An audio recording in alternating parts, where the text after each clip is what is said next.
οι γονείς, θα ξεκινήσουμε έτσι, οι γονείς παρουσιάζουν ένα τεχνολογικό χάσμα σε σχέση με τα παιδιά. Δηλαδή είναι αδύνατο να το καλύψουν, είναι αδύνατο να φτάσουν στο επίπεδο των παιδιών. Τα παιδιά γεννήθηκαν με δεδομένη τεχνολογία στη ζωή τους και είναι πρακτικά αδύνατο να τους φτάσουν. Όμως αυτό που θα πρέπει να γίνεται είναι μία συνεχής ενημέρωση, γνώση της εξέλιξης της τεχνολογίας του διαδικτύου, έτσι ώστε να μπορούν να ελέγχουν και να προστατεύουν τα παιδιά τους. Νομίζω λίγο πιο χαμηλά.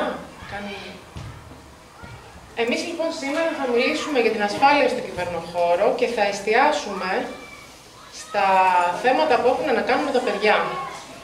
Τα τελευταία χρόνια παρατηρείται ολοένα και πιο συχνά να έχουμε παιδιά όλων των ηλικιών στην υπηρεσία μας ως θύματα διαδικτυακών αδικημάτων, αλλά δυστυχώς παρατηρείται και το φαινόμενο, πολύ μικρή ηλικία, από 8 και 9 ετών, παιδιά να κάνουν διαδικτυακά αδικήματα. Δηλαδή να γνωρίζουν τόσο καλά τη χρήση του διαδικτύου, που να διαπράττουν και αδικήματα που πολλές φορές δεν γνωρίζουν ότι είναι αδικήματα. Θα μου επιτρέψετε να πω κάποια πράγματα για την υπηρεσία μας, η οποία ιδρύθηκε το 2015. Πώς θα καθίσω? Ιδρύθηκε το 2015. Ανήκει στην δίωξη ηλεκτρονικού εγκλήματος στη διεύθυνση που έχει έδρα την Αθήνα και η οποία υπάγεται διοικητικά απευθείας στον κύριο αρχηγό της Ελληνικής Αστυνομίας. Η υπηρεσία μας, όπως βλέπετε, αποτελείται από 5 τμήματα. Δεν θα αναφερθώ σε καθένα από αυτά. Θα ήθελα να γνωρίζετε ότι έχουμε ένα τμήμα που ασχολείται αποκλειστικά με την ενημέρωση του κοινού όλων των ηλικιακών ομάδων για την ασφαλή πλοήγηση στο διαδίκτυο και δυστυχώς τα σημεία των καιρών και ανάγκες της εποχής κατέστησαν επιτακτική την ανάγκη δημιουργίας ενός τμήματος που ασχολείται αποκλειστικά με τους ανηλίκους. Το τέταρτο λοιπόν τμήμα, το τμήμα διαδικτυακής προστασίας ανηλίκων και ψηφιακής διερεύνησης, συστάθηκε προκειμένου να διαχειρίζεται αποκλειστικά υποθέσεις όπου εμπλέκονται ανήλικοι, είτε ως θύματα, είτε ως θύτες διαδικτυακών αδικημάτων. Εδώ θα δείτε κάποια στατιστικά της υπηρεσίας μας σε σχέση με το... Συγγνώμη λίγο, δεν πειράζει. Τα τελευταία χρόνια και ειδικά μετά τον COVID, ολοένα και περισσότεροι άνθρωποι χρησιμοποιούν το διαδίκτυο, όχι μόνο για να σερφάρουμε, αλλά για να κάνουμε και αγορές. Ως αποτέλεσμα, έχουμε μεγάλη αύξηση, ραγδαία αύξηση των απατών. Μου επιτρέψτε να την ξανανοίξω. Ραγδαία αύξηση των απατών, καθώς και οι απατεώνες ακολουθούν τις δικές μας συνήθειες. Όταν εμείς χρησιμοποιούμε το διαδίκτυο για να κάνουμε αγορές, και οι απατεώνες θα χρησιμοποιήσουν το διαδίκτυο για να μας εξαπατήσουν. Λοιπόν. Βλέπετε λοιπόν τα στατιστικά. Το 2017 οι υποθέσεις που χειριστήκαμε ήταν λίγο περισσότερες από 3.000 και φτάσαμε το 2023 να φτάνουν να αγγίζουν τις 11.000 υποθέσεις. Εδώ βλέπετε, σύμφωνα με τα επίσημα στατιστικά της υπηρεσίας μας, ότι το μεγαλύτερο κομμάτι της πίτας το παίρνουν διαδικτυακές απάτες, ακολουθούν παραβιάσεις της νομοθεσίας περί προσωπικών δεδομένων. Φυσικά έχουμε πολλές υποθέσεις παράνομης πρόσβασης και παρακόλλησης λειτουργίας πληροφοριακών συστημάτων και έχουμε και αρκετές υποθέσεις που αφορούν την πορνογραφία ανηλίκων και την σεξουαλική εκμετάλλευση ανηλίκων μέσω διαδικτύου. Φυσικά όλα τα άρθρα του ΠΚ, όλα τα αδικήματα μπορούν να γίνουν μέσω διαδικτύου, απλά αυτά είναι τα πιο τα συνηθέστερα. Σύμφωνα με έρευνα που έγινε επίσημη τον Οκτώβριο του 2023, πάνω από 5,3 δισεκατομμύρια άνθρωποι χρησιμοποιούν το διαδίκτυο και ο μέσος παγκόσμιος χρήστης δαπανά περίπου 7 ώρες καθημερινά. Αυτό και μόνο είναι ενδεικτικό του γιατί έχουμε πάρα πολλά διαδικτυακά αδικήματα και γιατί ολοένα και περισσότερο αυξάνεται ο αριθμός των υποθέσεων που χειριζόμαστε και των ατόμων που πέφτουν θύματα. Εμείς σήμερα θέλουμε να εστιάσουμε στα κύρια αδικήματα, όπως είπα στην αρχή, που διαπράττονται μέσω διαδικτύου, είτε σε βάρος των παιδιών, των ανηλίκων και των νέων, είτε από τα ίδια τα παιδιά. Ξέρετε ότι η εγκληματικότητα, η βαρβατικότητα των ανηλίκων και τα φαινόμενα βίας, δυστυχώς το τελευταίο διάστημα βρίσκονται σε έξαρση και στην Ελλάδα. Η πρώτη βασική ενότητα, αποτελεί ποινικό αδίκημα φυσικά, είναι η διαδικτυακή αποπλάνηση ή αλλιώς grooming. Πρόκειται για προσέλκυση των χρηστών για γενετήσιους λόγους. Τι συμβαίνει σε αυτή την περίπτωση? Οι groomers, που συνήθως είναι ενήλικοι, αλλά μπορεί να είναι και ανήλικοι, αποσκοπούν στην ανάπτυξη μιας ιδιαίτερης συναισθηματικής σχέσης με το θύμα, που μπορεί να είναι ανήλικος αλλά και ενήλικας, προκειμένου να το εκμεταλλευτούν σεξουαλικά. Γι' αυτό και χρησιμοποιούν έντονο προκλητικό σεξουαλικό λόγο και εκθέτουν σταδιακά το άτομο σε πορνογραφικό υλικό προκειμένου να εξοικειωθεί. Αυτό επιτυγχάνεται κυρίως μέσω των social media και των chat rooms των διαδικτυακών παιχνιδιών. Παρατηρείται παράλληλα και μια κλιμάκωση της διάπραξης των αδικημάτων, με την έννοια ότι μέχρι κάποιος να επιχειρήσει να αποπλανήσει διαδικτυακά έναν ανήλικα ή έναν ανήλικο ή ανήλικα, ενδεχομένως να διαπράξει και το λεγόμενο διαδικτυακό σεξουαλικό εκβιασμό και εξαναγκασμό, το sextortion, που στην ουσία τι γίνεται? Όταν πλέον αποκτήσει την εμπιστοσύνη του θύματος, το πείθει να ανοίξει την κάμερα του υπολογιστή, να εκθέσει τον εαυτό του σε προσωπικές στιγμές ή να αποστείλει φωτογραφίες ή βίντεο προσωπικές στιγμές, και εκεί ξεκινάει ο εκβιασμός. Δηλαδή, από τη στιγμή που έχει στην κατοχή του μία φωτογραφία, λέει: στείλε μου κι άλλες τέτοιες φωτογραφίες, γιατί αν δεν μου στείλεις, θα τις δημοσιεύσω στο διαδίκτυο. Στείλε μου χρήματα σε αυτόν τον λογαριασμό, γιατί αν δεν μου στείλεις, θα μάθει όλο το χωριό σου και όλα τα περίχωρα για τη φωτογραφία που με έχεις ήδη στείλει. Ή συνάντησέ με από κοντά, γιατί αν δεν με συναντήσεις σήμερα το βράδυ στις 9, όλο το σχολείο σου, οι καθηγητές σου, η οικογένειά σου θα μάθουν για αυτή τη φωτογραφία που μου έστειλες. Καταλαβαίνετε λοιπόν ότι είναι δύσκολος αυτός ο εκβιασμός, ειδικά για τα παιδιά, και έχει παρατηρηθεί ότι τα παιδιά φοβούνται, διστάζουν να μιλήσουν στην οικογένειά τους, γιατί αισθάνονται ενοχές για το λάθος που έκαναν. Τι κάνουμε σε αυτή την περίπτωση? Τα πράγματα είναι πολύ πιο απλά από ό,τι φαίνονται. Αν δεν ανοίξουμε την κάμερα του υπολογιστή, δεν επιχειρήσουμε να γνωρίσουμε έναν άγνωστο του διαδικτύου και δεν στείλουμε τέτοιου είδους υλικό, δεν πρόκειται να πέσουμε θύματα ούτε του sextortion ούτε της διαδικτυακής αποπλάνησης. Επειδή όμως οι νέοι, τα παιδιά και οι νέοι, το θεωρούν φυσιολογικό όταν γνωρίζουν ανθρώπους μέσω του διαδικτύου, θα πρέπει να ξέρουν από τη στιγμή που στείλουν έστω και μία τέτοια φωτογραφία, χάνεται ο έλεγχος, δεν υπάρχει πλέον έλεγχος στη φωτογραφία και σε αυτό το υλικό και μπορούν να υποστούν όλα αυτά που είπαμε προηγουμένως. Κατασταλτικά, φυσικά και εμείς προτείνουμε, αν συμβεί κάτι σε ένα παιδί, να το συζητήσει με τους γονείς του και να το καταγγείλει στις διοικητικές αρχές. Προφανώς η λύση, η σιωπή δεν είναι η λύση. Αλλά επειδή θεωρούμε ότι η πρόληψη είναι η καλύτερη θεραπεία, εάν γνωρίζουν τα παιδιά ότι τις συνέπειες αυτής της δικής τους ενέργειας, δηλαδή το να στείλουν μία φωτογραφία προσωπική του στιγμή, δεν μιλάμε για μια απλή φωτογραφία, μιλάμε φωτογραφία σεξουαλικού περιεχομένου ή βίντεο. Τότε μπορούν πραγματικά να το συνειδητοποιήσουν, να αποτρέψουν όλα αυτά που σας εξήγησα νωρίτερα. Προφανώς, για να επιτευχθεί κάτι τέτοιο, οι δράστες θέλουν χρόνο. Αυτό δεν είναι κάτι που συμβαίνει σε 1 και σε 2 εβδομάδες. Πολλές φορές κρατάει και 6-7 μήνες.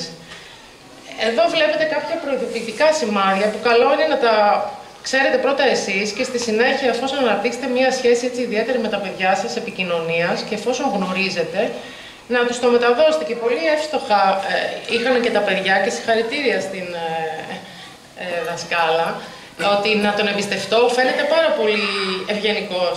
Ναι, οι άνθρωποι αυτοί, οι κακοποιοί στο διαδίκτυο, προφανώς και φαίνονται ευγενικοί και μάλιστα παρά είναι ευγενικοί, μας κολακεύουν, μας εκθιάζουν πολλές φορές, μας δίνουν ιδιαίτερη προσοχή, δείχνουν ότι είμαστε πολύ σημαντικοί για αυτούς, μέχρι να κερδίσουν την εμπιστοσύνη μας. Όταν φυσικά φτάσει σε σημείο να αντιδράσουμε, να μην θέλουμε να κάνουμε αυτό που μας ζητάει, κάνει το ακριβώς αντίθετο. Δηλαδή, αφαιρεί την κολακία και την προσοχή και μπορεί να γίνει και επιθετικός.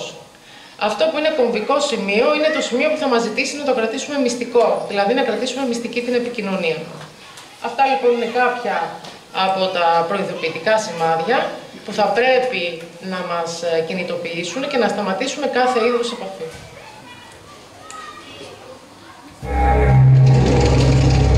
Τι κάνεις, Γιωργάκη? Χαρά. Πώς πάει το διάβασμα? Εδώ στο ίντερνετ ψάχνω κάποιες πληροφορίες για μια εργασία. Ωραία, μπράβο. Καλά, εγώ μέσα είμαι, αν χρειαστείς κάτι μου λες, Ναι, ευχαριστώ, μαμά.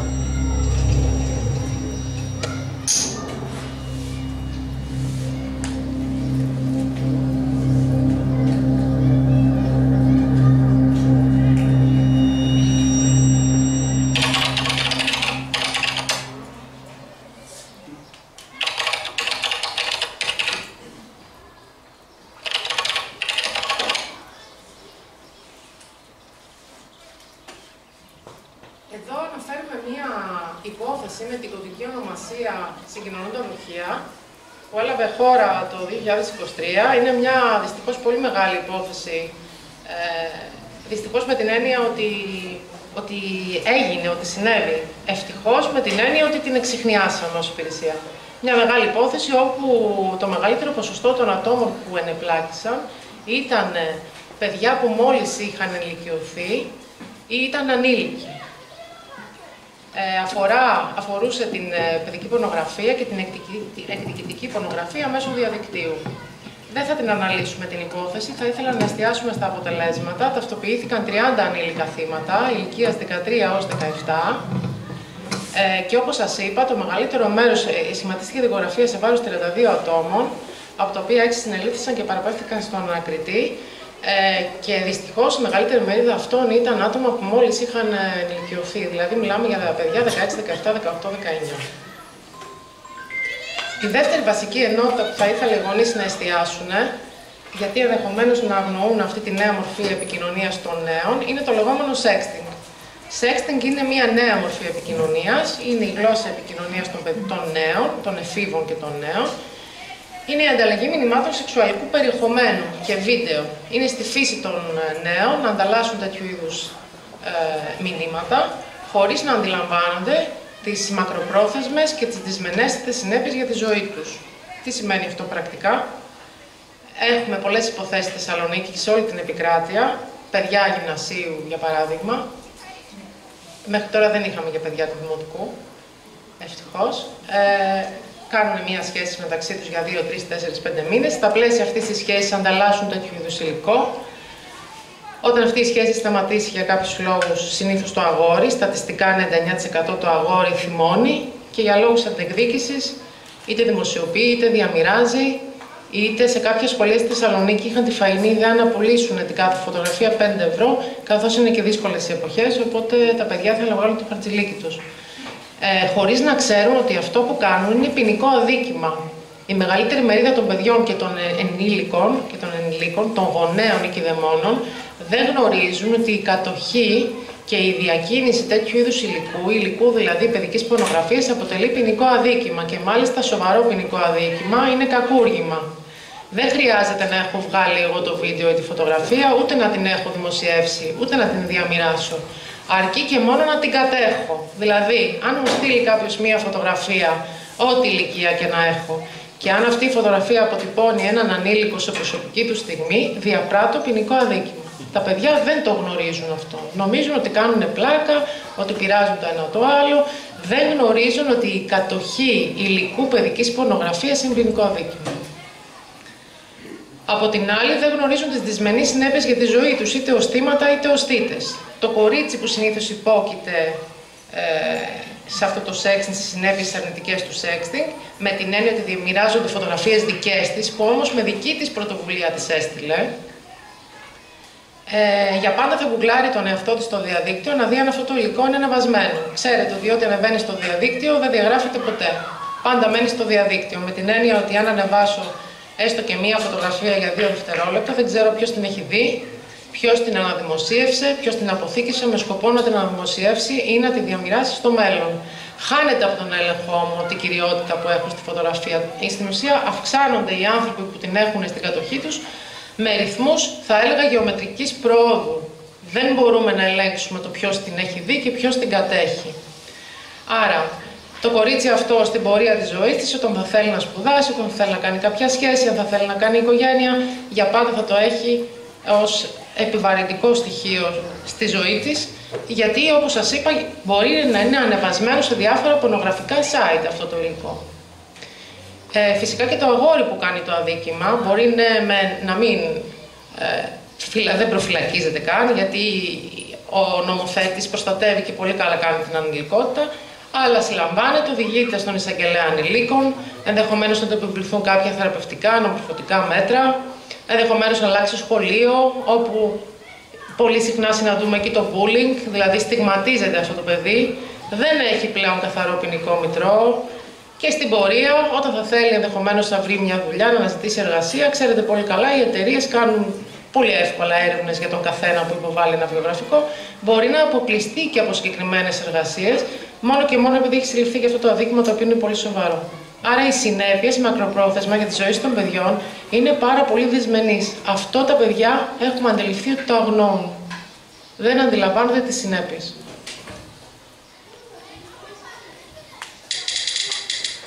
Για δείτε ένα ωραίο βίντεο που έκανε η Europol.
Επίσης, ΕΙ Mercedes, λίγο εμποδίζει, παρακαλούμε, ποιος το έχει. Γι' αυτό συγγνώμη.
και είναι πάντα επίκαιρο.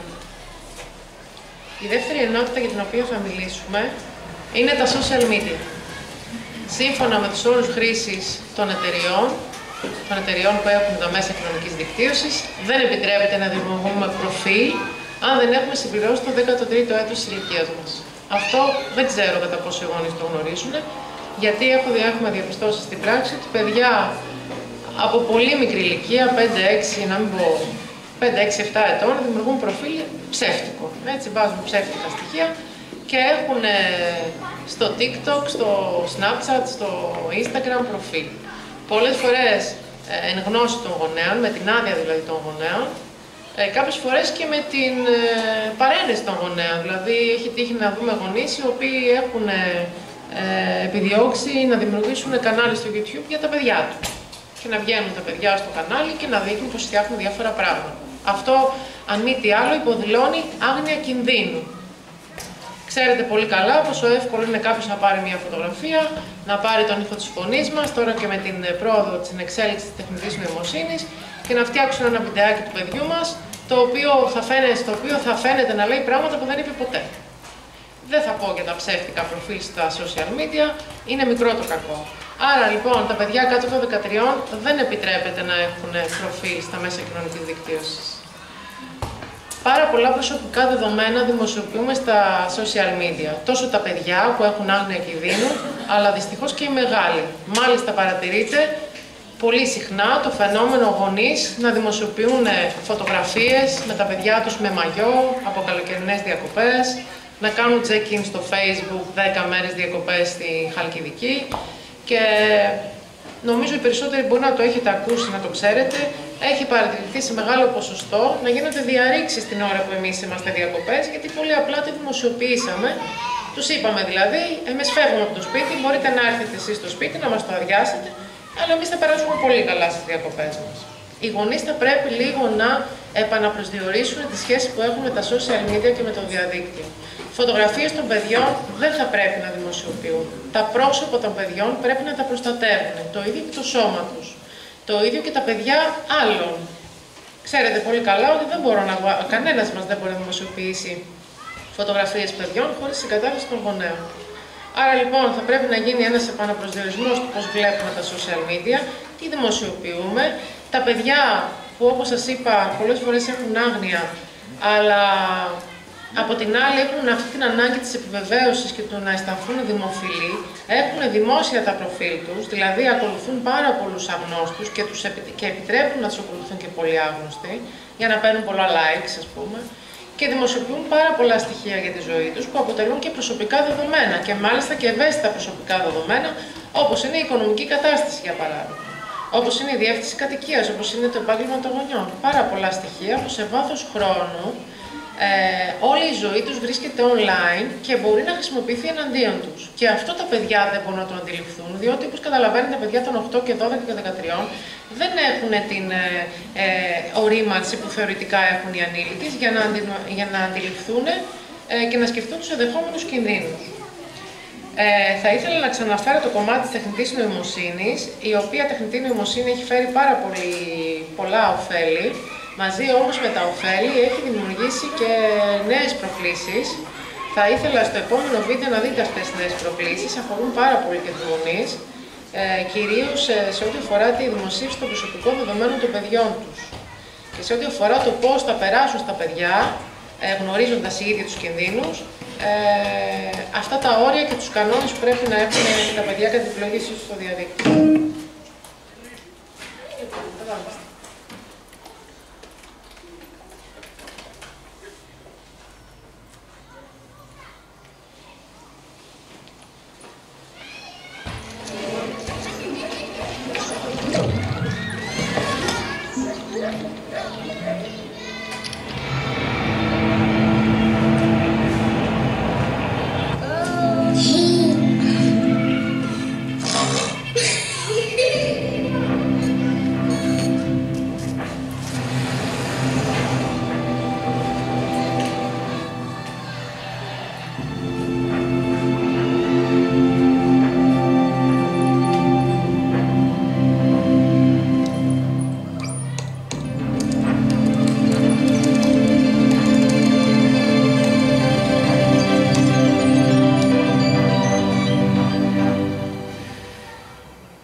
Dad. It's me, Ella. Well, a digital version of me. Just a bit older. Amazing what technology can do these days, isn't it? All you need are a couple of pictures, like the ones you share on social media, where they can be taken and used by everybody. I know for you these pictures are just memories, but for others, they are data. And for me, maybe the beginning of a horrible future. A future where my identity can be stolen just like that. Where I can go to prison for things that I would never do. Imagine my credit score being destroyed, Dad. Or my voice copied to scam you, Mom. Mom, I'm in trouble. I need you to send me money, please. I don't want to become a meme, humiliated by everyone at school. Kill yourself, you fucking loser.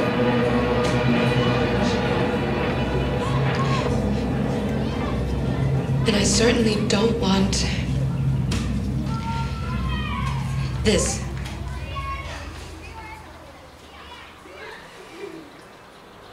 What you share online is like a digital footprint that will follow me around for the rest of my life. I'm telling you this because I know you love me and would never do anything to harm me.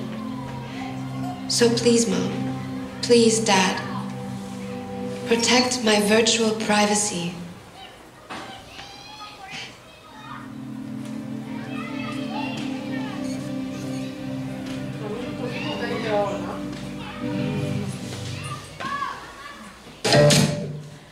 Και θα περάσουμε στο επόμενο κομμάτι που ενδιαφέρει πάρα πολύ τους γονείς, καθώς το cyberbullying βρίσκεται και αυτό σε έξαρση. Είναι ένα φαινόμενο που βρίσκεται σε έξαρση λόγω της ευρείας χρήσης του διαδικτύου. Θα ήθελα να ξεκινήσω με το έβριμα μιας μελέτης πρόσφατης που έγινε για το θέμα, σύμφωνα με την οποία τα παιδιά που εκφοβίζουν έχουν 37% παραπάνω πιθανότητες να κάνουν διάφορες εγκληματικές ενέργειες στο μέλλον. Είναι παιδιά δηλαδή μελλοντικοί παραβάτες και εγκληματίες.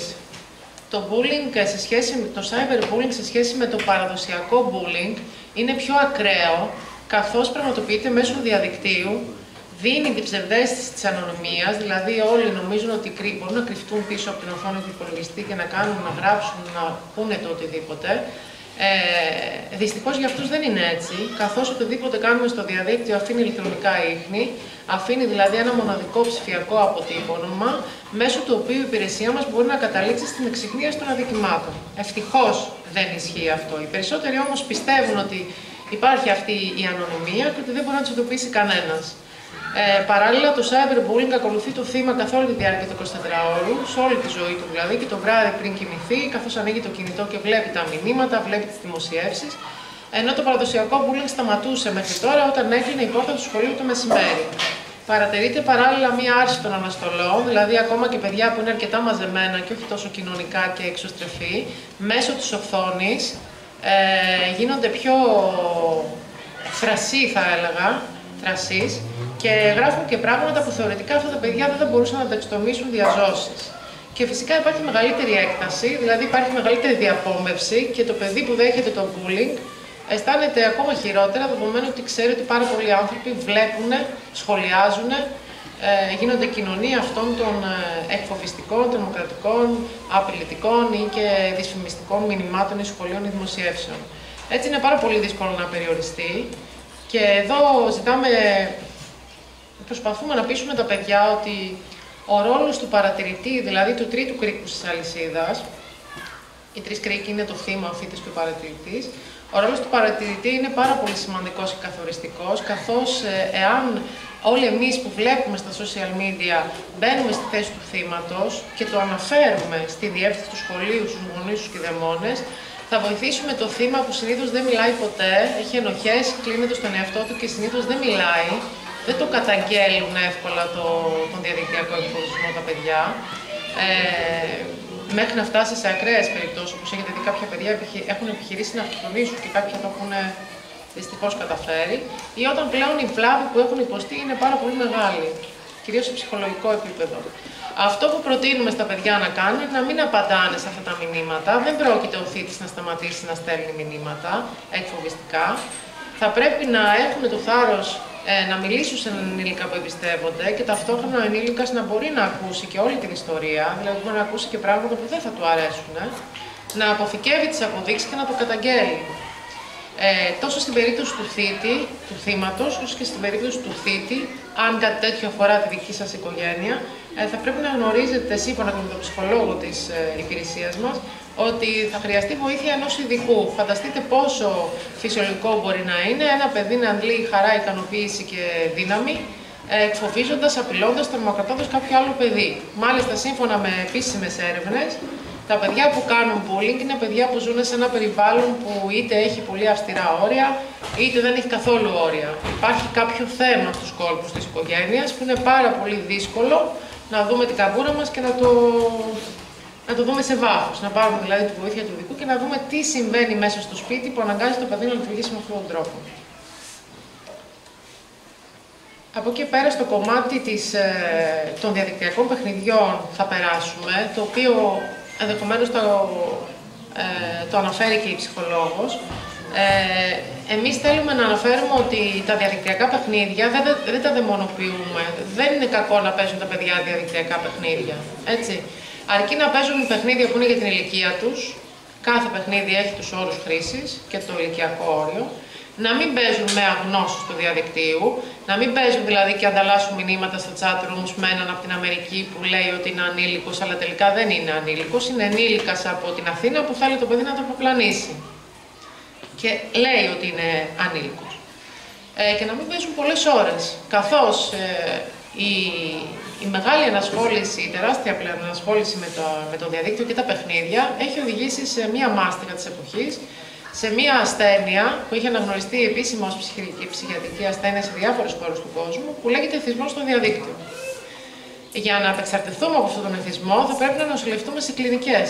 Στη Θεσσαλονίκη και στην Αθήνα υπάρχουν ήδη και λειτουργούν εδώ και χρόνια κλινικές απεξάρτησης από το διαδίκτυο. Παιδιά δηλαδή που είναι εθισμένα στο διαδίκτυο, παραμελούν την προσωπική τους υγιεινή, παραμελούν τα ενδιαφέροντά τους, τον ύπνο τους, έχουν διατροφικές διαταραχές, έχουν διάφορα ψυχοσωματικά.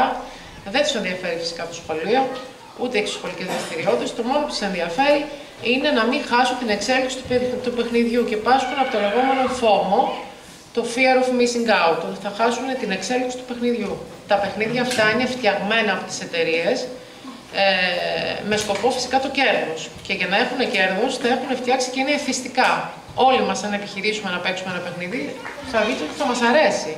Ειδικά όταν επιτυχάνουμε τους στόχους, όταν καταφέρουμε, παίρνουμε βραβεία κλπ. Φανταστείτε τα παιδιά που είναι και σε μια ευάλωτη ηλικία, που ενδεχομένως θέλουν να νιώσουν ότι έχουν αυτοπεποίθηση, ότι μπορούν να τα καταφέρουν. Ναι. Είναι ακόμα πιο δύσκολο για αυτούς. Επομένως, φυσικά στην προσπάθειά τους τα παιδιά να παίξουν παιχνίδια, κάνουν και αυτό που με έναν τρόπο ακούμπησαν και τα παιδιά στο θεατρικό τους. Παίρνουν τις πιστωτικές κάρτες των γονέων, κάνουν και αγορές και δεν ξέρουμε από πού μας ήρθε.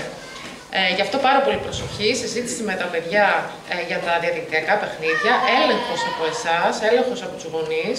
Οι περισσότεροι γονείς το ξέρω ότι δεν έχουν πολύ διάθεση, δεν έχουν τον χρόνο ή τη δυνατότητα να ασχοληθούν. Ο μόνος τρόπος όμως για να μπορούν να ξέρουν και για τη διαδικτυακή ζωή των παιδιών τους πράγματα, έτσι όπως ξέρουν για την κανονική τους ζωή, είναι να ασχοληθούν. Είναι να ασχοληθούν κάποιο διάστημα για να μάθουν κάποια πολύ βασικά πράγματα, έτσι ώστε να καταλάβει το παιδί ότι δεν μπορεί να κοροϊδέψει. Γιατί όταν ένα παιδί βλέπει ότι ο γονέας δεν ξέρει καν τι είναι το Instagram, μπορεί κάλλιστα να του πει όποια ιστορία θέλει. Ενώ αν ένας γονέας κάνει ένα προφίλ στο Instagram, ασχοληθεί, έχει φίλο το παιδί του, ξέρει τους κανόνες, μπορεί κάλλιστα να το ρωτήσει, να ασχοληθεί, να το ελέγξει, να δει ότι υπάρχει αυτή η διάδραση και ανταλλαγή απόψεων. Είναι ο μόνος τρόπος. Δεν υπάρχει κανένας άλλος τρόπος. Μπορεί κάλλιστα το παιδί να σας λέει ότι είναι μπροστά στην οθόνη και διαβάζει και να παίζει διαδικτυακό καζίνο. Εδώ βλέπετε πάλι κάποια από τα συμπτώματα που ανέφερα. Δυστυχώς έχει παρατηρηθεί το φαινόμενο παιδιά και μικρής ηλικίας να φοράνε πάνες και μεγάλης ηλικίας να φοράνε πάνες για να μην χάσουν 1-2 λεπτά από την εξέλιξη του παιχνιδιού. Και δυστυχώς σε κάποιες χώρες όπως η Κίνα, από όπου ξεκίνησε ο ρατσισμός το 2007, έχουν χάσει την ζωή τους τα παιδιά, γιατί δεν σταμάτησαν ούτε για 1 ώρα, ούτε για να κοιμηθούν, ούτε για να φάνε. Ο ρατσισμός στο διαδίκτυο είναι μία μάστιγα της εποχής και ο μόνος τρόπος είναι να εντάξουμε στη ζωή των παιδιών δραστηριότητες οι οποίες θα γεμίσουν τον χρόνο τους και δεν θα κλείνονται στο σπίτι ή δεν θα είναι με το κινητό στο χέρι. Φυσικά, παράδειγμα πρέπει να είναι και οι γονείς, καθώς πώς μπορούμε να πείσουμε τα παιδιά να μην ασχολούνται με το διαδίκτυο όταν εμείς ασχολούμαστε τον ίδιο χρόνο και παραπάνω. Πρόσφατα σε ένα σχολείο αισθάνθηκα αμήχανα, καθώς ένα κοριτσάκι 5ης δημοτικού μου είπε: «Κυρία, πολύ καλά τα λέτε, αλλά εμένα η μαμά μου όλη την ώρα είναι στον καναπέ στο Facebook. Τι να κάνω?» Εγώ δυσκολεύτηκα να της απαντήσω, γιατί ξέρω ότι είναι και αυτό φαινόμενο της εποχής. Άρα και δια του παραδείγματος θα πρέπει να βοηθήσουμε τα παιδιά και δίνοντάς τους τη δυνατότητα να έχουν στην καθημερινότητά τους πράγματα και ενασχολήσεις που θα τους γεμίσουν τη ζωή. Κλείνοντας, και για να μην σας ταλαιπωρώ και σας κουράζω, θα ήθελα να αναφέρω κάποια βασικά στοιχεία που θα πρέπει και εσείς ως ενήλικες να εφαρμόζετε. Διαβάζουμε τους όρους χρήσης κάθε σελίδας. Έχουμε ιδιωτικούς λογαριασμούς. Έχουμε πολύ ισχυρούς κωδικούς που αλλάζουμε ανατακτά χρονικά διαστήματα και δεν είναι οι ίδιοι σε όλα τα προφίλ και στα mail, γιατί κάποιος αν παραβιάσει ένα λογαριασμό παραβιάζει τα πάντα. Τους αλλάζουμε αυτούς τους κωδικούς ανατακτά χρονικά διαστήματα και φυσικά τα παιδιά δεν μοιράζονται τους κωδικούς με τους φίλους και κολλητούς παρά μόνο με εσάς τους γονείς. Και από εκεί και πέρα, ιδιωτικό το προφίλ, ειδικά για τα παιδιά, και όχι στην προσπάθειά τους να γίνουν δημοφιλείς να το έχουν δημόσιο. Και δείτε και ένα τελευταίο έτσι βίντεο που με ένα Νηστεία! Καλημέρα, καλώς ήρθατε. Εδώ η Μαρία μας. Το Μαράκι θα σας δώσει τα στοιχεία και τους τραπεζικούς λογαριασμούς των πελατών μας. Μαράκι. Βολεύουν ουσιαστικά και να τα εκτυπώσω. Βάλτε και στα 2 για να τα διευκολύνετε. Το σουκάκι. Τι θέλετε να συνεχίσουμε? Και ο Θανάσης μας. Ο Θανάσης θα σας βοηθήσει να σπάσετε τους κωδικούς ασφαλείας της εταιρείας. Λοιπόν, εγώ κωδικούς βάλω πάντα σαν 2020. Κάνω βαπάκι, κάνω αποφαστικό, όλο αυτό. Ευχαριστούμε, Θανάση. Και από εδώ είναι το γραφείο του κύριου διευθυντή. Φοβάμαι είναι λίγο απασχολημένος τώρα, αλλά τον βρίσκεται και online. Πατάει σε όλους τους κωδικούς. Τους κωδικούς? Ναι.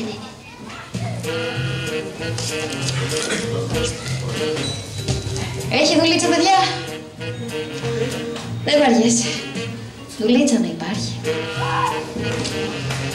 Σερβερ, τα παιδιά. Παιδιά, ο σερβερ. Μπορείτε να χακάρετε ό,τι θέλετε. Κάντε ό,τι νομίζετε. Και ό,τι χρειαστείτε, μην διστάσετε. Να και τα καφεδάκια μας. Ζάχαρη λευκή, ζάχαρη μαύρη, ζαχαρίνη, στέβια, γάλα, γαλακαρίδας, γάλα σόγιας, γάλα χωρίς λακτόζη, γιατί της ανεξίου, εσπρέσο, καπουτσίνο, μακιάτο, φρέντο. Μην τους το κάνετε τόσο εύκολο. Προστατεύστε την εταιρεία σας, υιοθετώντας αυστηρές πολιτικές και πρωτόκολλα ασφαλείας σε εταιρικό και προσωπικό επίπεδο. Η ασφάλεια στο διαδίκτυο είναι υπόθεση όλων. Κλείνοντας, θα ήθελα να αναφέρω κάποια στοιχεία σε σχέση με τη δράση ενημέρωσης. Καταρχάς, έχουμε ένα τηλεφωνικό κέντρο, το 11188, που λειτουργεί 24 ώρες το 24ωρο, 7 στις 7, στο οποίο μπορείτε να καλείτε χωρίς χρέωση για να καταγγείλετε διαδικτυακά αδικήματα ή αν έχετε κάποιες τεχνικές δυσκολίες, για παράδειγμα, σας χάκαραν ένα λογαριασμό ή θέλετε κάποια άλλη τεχνική βοήθεια και υποστήριξη. Σε αυτό το τηλέφωνο, όπως είπα, μπορείτε να καλείτε 24 ώρες το 24ωρο, 7 στις 7. Υπάρχουν εξειδικευμένοι αστυνομικοί της υπηρεσίας μας, οι οποίοι δέχονται τις καταγγελίες του κοινού. Επίσης, έχουμε φτιάξει μια πολύ ωραία εφαρμογή, μια ψηφιακή εφαρμογή δωρεάν, η οποία είναι και για φορητές συσκευές, λέγεται CyberKit.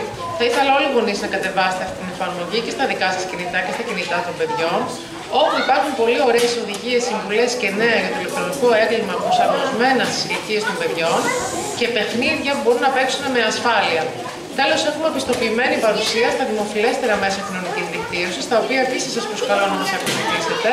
Και έχουμε και ένα πολύ ωραίο κανάλι στο YouTube, στο οποίο μπορείτε να μπείτε με τα παιδιά σας, να δείτε τα αντίστοιχα βίντεο που είναι για την ηλικία τους και να δείτε κι εσείς τα καινούργια που έχουν δημιουργηθεί, προκειμένου να ενημερώνεστε για την εξέλιξη του διαδικτύου και για την ασφάλεια στον κυβερνοχώρο.